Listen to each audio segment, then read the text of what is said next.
बच्चों, पिछले लेक्चर में हमने देखा कि गतिज ऊर्जा का समीकरण किस प्रकार प्राप्त करते हैं।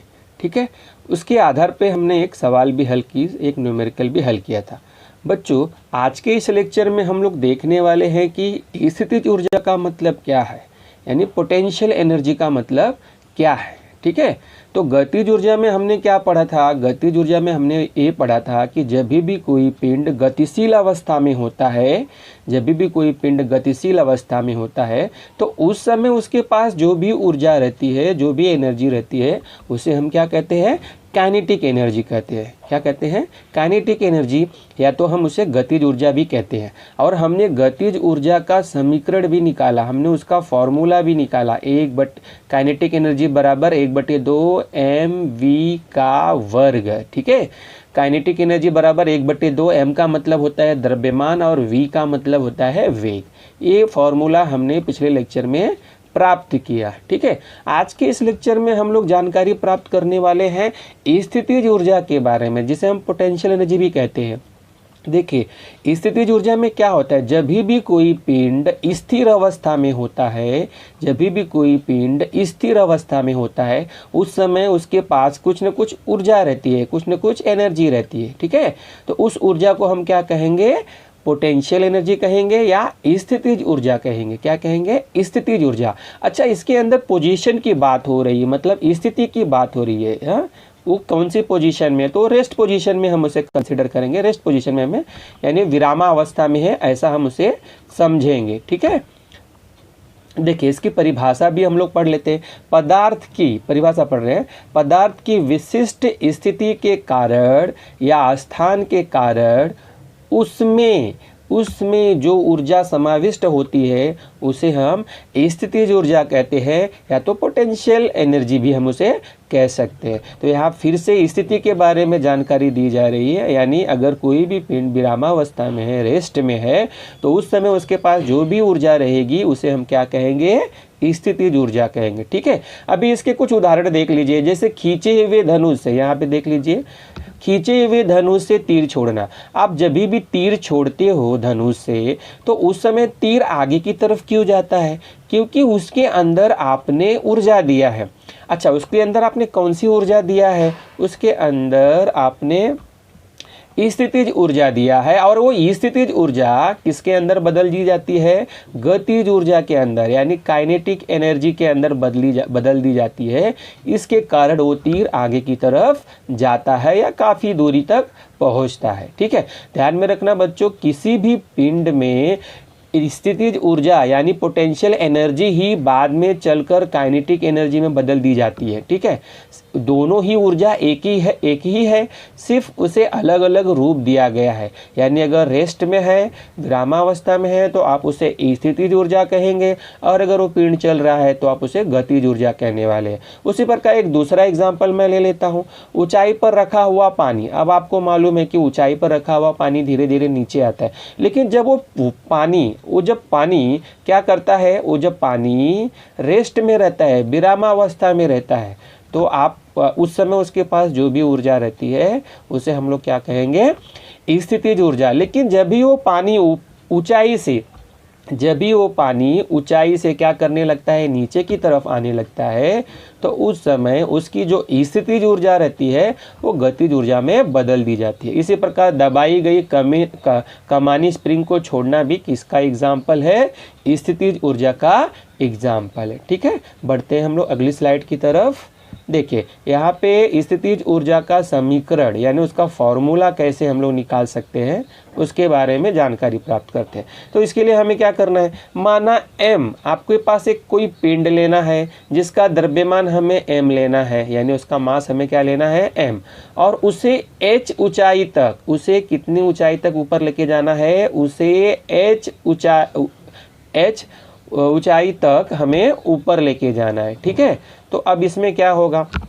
देखिए, m द्रव्यमान वाले एक पिंड पृथ्वी के पृष्ठभाग से h ऊंचाई पर ले जाने के लिए कितने का कार्य किया जाएगा। अब उसे लेके ऊपर तो जा रहे हो, लेकिन आप ऊपर कैसे लेके जाओगे, उसके लिए तो करना पड़ेगा आपको कार्य।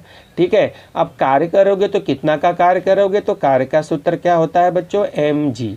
m मतलब उसका द्रव्यमान हो जाएगा और g का मतलब उसके ऊपर कितना गुरुत्वाकर्षण या गुरुत्वीय बल कार्य कर रहा है। ठीक है, तो अब यहाँ पे दो चीज़ ध्यान में रखिए, पिंड का द्रव्यमान m है, उसे कितनी ऊंचाई पर लेके जा रहे हो, h ऊंचाई पर लेके जा रहे हो। ठीक है, और उसके ऊपर कितने का कार्य हो रहा है, mg का कार्य हो रहा है।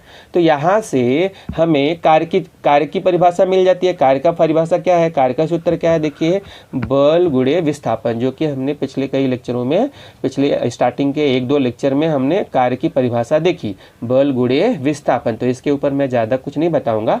अच्छा, यहाँ पे बल ध्यान में रखिए, बल आप बता रहे हो, फिर विस्थापन बता रहे हो, तो बल कितना का कार्य हो रहा है, बल कितना लग रहा है, तो mg लग रहा है।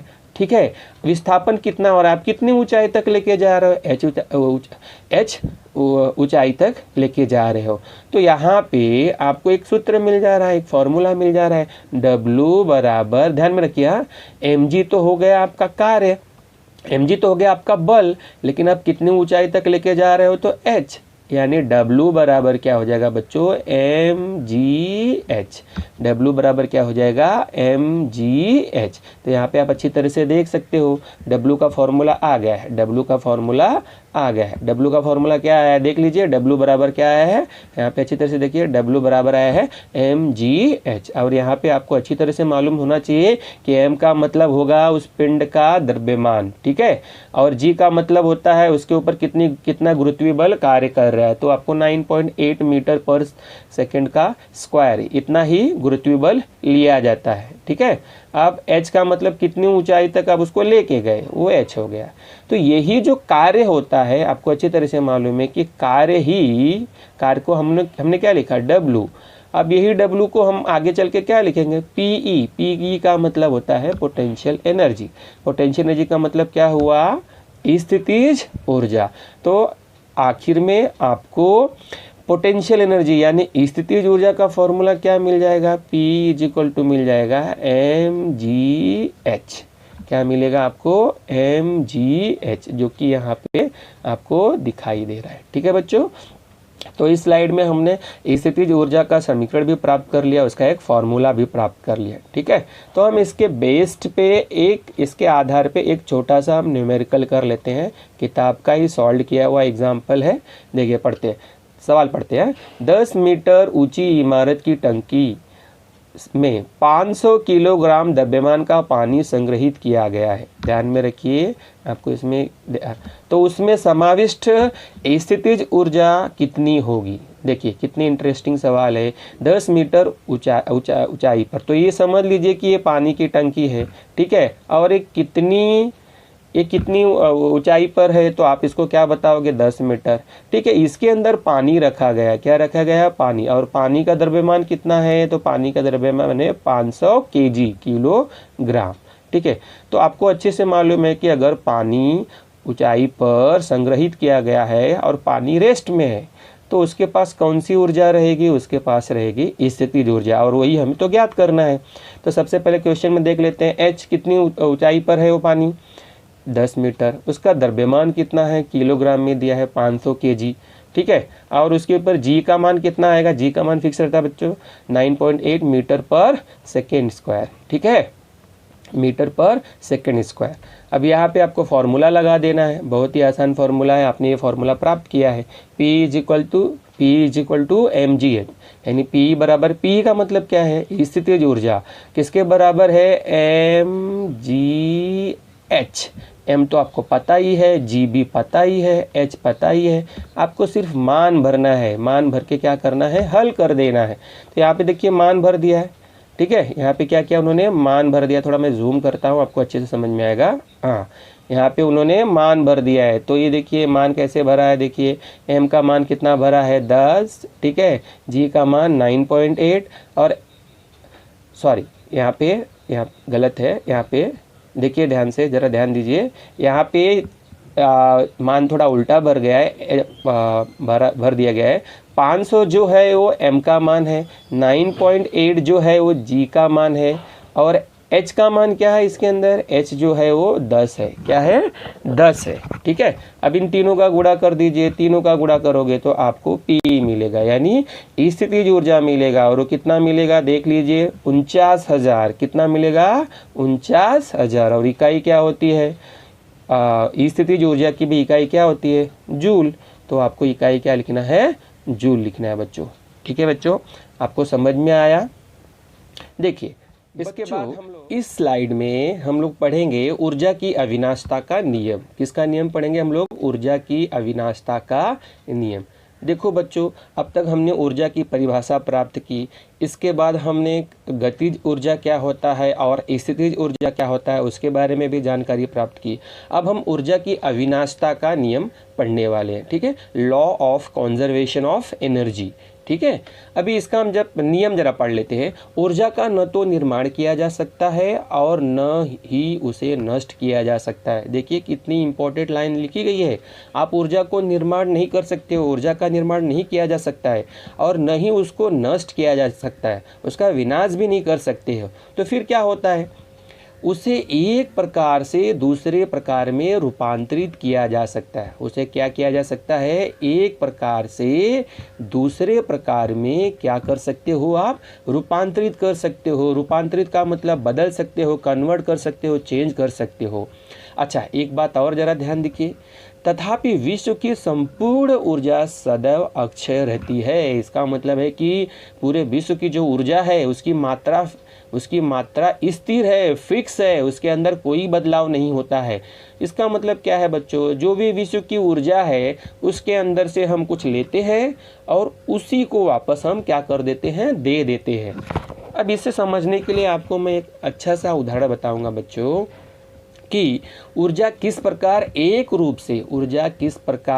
रूप से दूसरे रूप में बदल दी जाती है। ठीक है, देखिए आप लोग को क्या करना है, आपने देखा है कि रासायनिक ऊर्जा, आपने उदाहरण पढ़ा है रासायनिक ऊर्जा, और उसी प्रकार आपने ये भी पढ़ा है विद्युतीय ऊर्जा।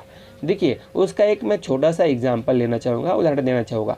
आपके घर में, सभी के घर में मोबाइल है। ठीक है, तो आप क्या करते हो, मोबाइल के अंदर बैटरी है। ठीक है, मोबाइल के अंदर क्या है बच्चों, बैटरी है, और बैटरी के अंदर क्या है, बहुत सारे रसायन है, बहुत सारे केमिकल है। ठीक है, तो क्या होता है, जब आपकी बैटरी डाउन हो जाती है तो आप उसे क्या करते हो, चार्ज करते हो। क्या करते हो, चार्ज करते हो। तो इस समय आप क्या करते रहते हो, इस समय आप विद्युतीय ऊर्जा को, विद्युतीय ऊर्जा को रासायनिक ऊर्जा